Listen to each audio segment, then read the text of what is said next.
Hi, I'm John Green. This is Crash Course World History, and today we're going to talk about something that ought to be more controversial: the Renaissance. So you probably already know about the Renaissance thanks to the work of noted Teenage Mutant Ninja Turtles Leonardo, Michelangelo, Donatello, and Raphael.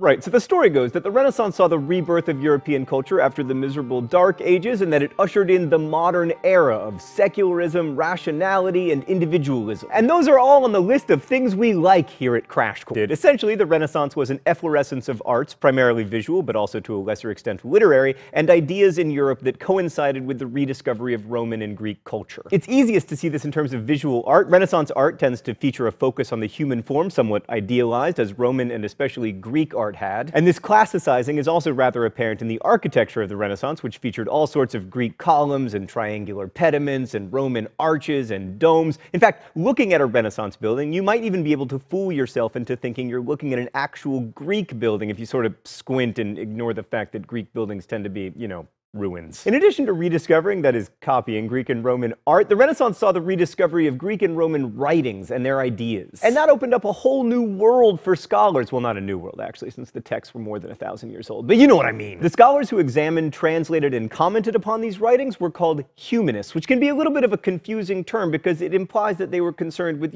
humans rather than, say, the religious world, which can add to the common but totally incorrect assumption that Renaissance writers and artists and scholars were, secretly not religious. That's a favorite area of speculation on the internet and in Dan Brown novels, but the truth is that Renaissance artists were religious. As evidence, let me present you with the fact that they painted the Madonna over and over and over and over and over and Stan! Anyway, all humanism means is that these scholars studied what were called the humanities: literature, philosophy, history. So traditionally, the Renaissance is associated with the 15th and 16th centuries-ish. The Renaissance happened all across Europe, but we're going to focus on Italy because I want to, and I own the video camera. Plus, Italy really spawned the... Let's go to the thought bubble. Italy was primed for Renaissance for exactly one reason: money. A society has to be super rich to support artists and elaborate building projects and to feed scholars who translate and comment on thousand-year-old documents, and the Italian city-states were very wealthy for two reasons. First, many city-states were mini-industrial powerhouses, each specializing in a particular industrial product, like Florence made cloth,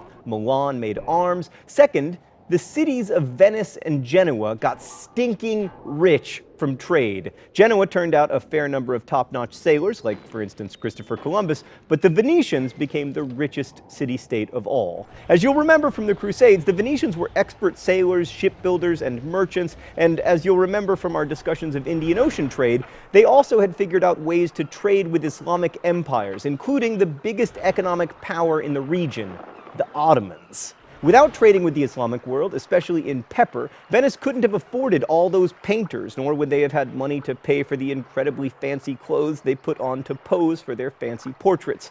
The clothes, the paint, the painters, enough food to get a double chin, all of that was paid for with money from trade with the Ottomans. I know I talk a lot about trade, but that's because it's so incredibly awesome. Okay, one last way the Islamic world helped to create the European Renaissance, if indeed it happened. The Muslim world was the source of many of the writings that Renaissance scholars studied. For centuries, Muslim scholars have been working their way through ancient Greek writings, especially Ptolemy and Aristotle, who, despite being consistently wrong about everything, managed to be the jumping-off point for thinking both in the Christian and Muslim worlds. And the fall of Constantinople in 1453 helped further spread Greek ideas because Byzantine scholars fled for Italy, taking their books with them, so we have the Ottomans to thank for that too. But the vast majority of Europeans still lived on farms either as free peasants or tenants. And the rediscovery of Aristotle didn't in any way change their lives, which were governed by the rising and setting of the sun and intellectually by the Catholic Church. In fact, probably about 95% of Europeans never encountered the Renaissance's opulence or art or modes of thought. We have constructed the Renaissance as important not because it was so central to the 15th century. I mean, at the time, Europe wasn't the world's leader in anything other than the tiny business of Atlantic trade. We remember it as important because it matters to us now. It gave us the Ninja Turtles. We care about Aristotle and individualism and the Mona Lisa and the possibility that Michelangelo painted an anatomically correct brain onto the ceiling of the Sistine Chapel because these things give us a narrative that makes sense. Europe was enlightened, and then it was unenlightened, and then it was re-enlightened, and ever since it's been the center of art and commerce and history. See that cycle of life and death and rebirth a lot in historical recollection, but it just isn't accurate. So it's true that many of the ideas introduced to Europe in the 15th and 16th centuries became very important. But remember, when we talk about the Renaissance, we're talking about hundreds of years. I mean, although they share Ninja Turtledom, Donatello and Raphael were born 97 years apart. So was the Renaissance a thing? Not really. It was a lot of mutually interdependent things that occurred over centuries. Stupid truth, always resisting simplicity.